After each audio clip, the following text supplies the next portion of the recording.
Muito bem, é uma satisfação ter vocês aí sintonizados junto conosco no canal do Escatologia Plena. E hoje eu quero abordar aqui esse texto, um texto bastante conhecido e comentado no meio dos comentaristas da escatologia. É o texto de Mateus capítulo 16, no versículo 27 e o 28, diz a palavra de Deus. Porque o Filho do Homem há de vir na glória de seu Pai, com os seus anjos, e então retribuirá a cada um conforme as suas obras. Jesus está ali com pessoas, com os discípulos, e começa a falar acerca de uma vinda, cujo qual ele iria realizar. Ele iria para a glória do seu Pai e retornaria também em glória, juntamente com os seus anjos, e então retribuiria cada um conforme os seus feitos. Isso leva-nos a entender que ele está falando acerca do juízo final, cujo qual as pessoas estariam diante do grande trono no branco, e ele retribuindo cada um conforme as suas obras. Não é isso? Claro, todos podem perceber isso de forma clara, de forma nítida. Não tem nem como discutir a respeito disso. Está claro aqui que o primeiro texto, Mateus 16, 27, está tratando justamente dessa vinda futura e que a igreja, ou seja, que todos seriam, todos passariam pelo grande juízo. Esse aqui é o foco do verso 27.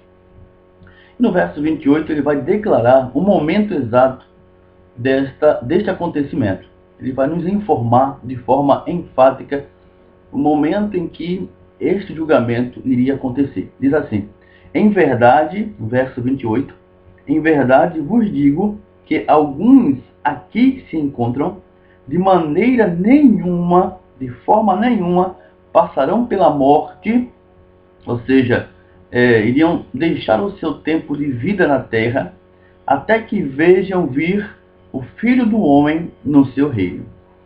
Então vejam, amados, que coisa interessante esse texto.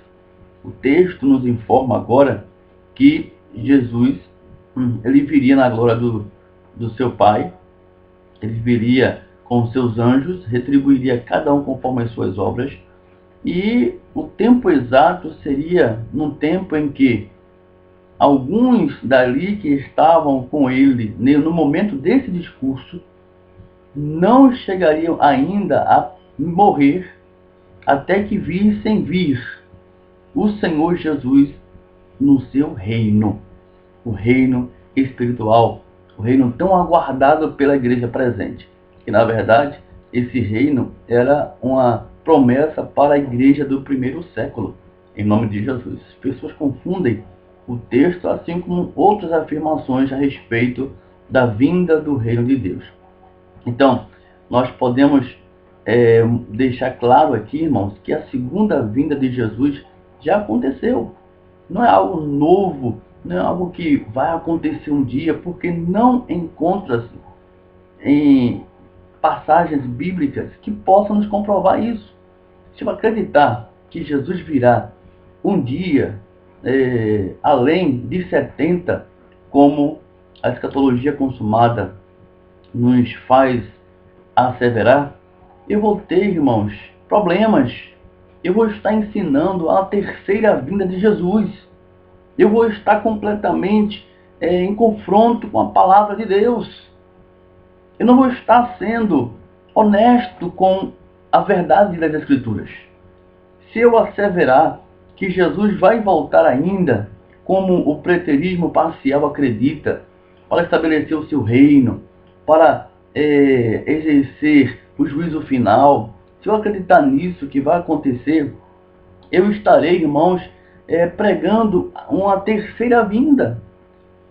E, consecutivamente, eu vou ter que dar conta de uma dessas pessoas que estavam com Jesus ainda em vida. Será que você, que é adepto do preterismo parcial, ou você mesmo, um futurista, pode me dar conta de uma dessas pessoas ainda em vida? Será que você pode me informar o endereço, o e-mail, um endereço virtual de uma dessas pessoas aí, para que eu possa conversar, para que eu possa conhecê-la e conhecer mais coisas a respeito dessa vinda, que o Senhor falou uma coisa que não foi. Então, é caso para que venhamos a pensar. É um assunto que venhamos a nos debruçar em busca da sua verdade. Eu não posso ocultar esse texto. Eu não posso usar esse texto, esconder esse texto como se ele não existisse na Bíblia.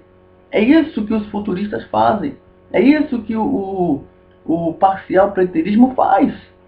Eles tentam deturpar, eles tentam dividir esse texto, quando que na verdade está em sincronia. O Senhor vindo em glória, retribuindo cada um conforme as suas obras. Isso aqui é a segunda vinda. E depois ele fala que em verdade isso aconteceria quando alguns que ali se encontram ainda estariam em vida. Então, irmãos, queridos ouvintes, eu pediria com bastante pesar que vocês pudessem analisar fielmente as Escrituras, dar valor às Escrituras, dar valor ao que está escrito, vendo a Bíblia como a sua única suficiência. Não posso olhar a Bíblia e aderir às coisas que seja de acordo com o que eu penso, o que eu imagino. Não, eu tenho que me adequar ao que está escrito nas Escrituras, ainda que venha a chocar os meus pensamentos, ainda que venha de encontro às minhas lógicas, os meus achismos. Eu tenho que, com humildade, debruçar, buscar em Deus orientação e ver se realmente o que está escrito é isso que eu devo realmente confessar, em nome de Jesus.